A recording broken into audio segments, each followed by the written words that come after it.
we have put in place excellent economic policies. And we are now taking those economic policies and using the dividends from those policies to care for the people.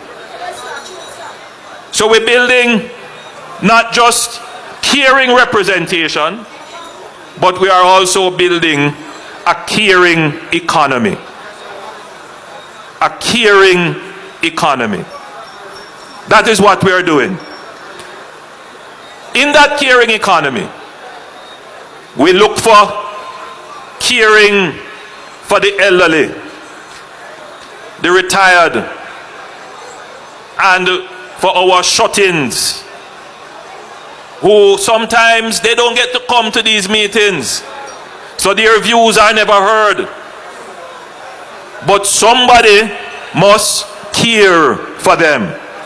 And that care has to start from the councillor and the MP looking out for them.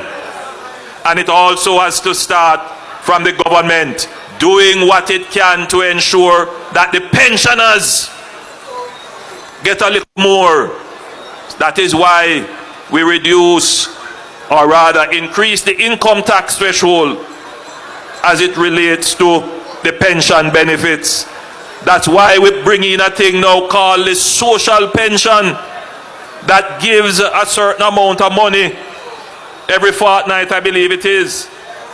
And it is important that the MPs and councillors take the caring that is happening in the national economy and bring it down to the people in the communities.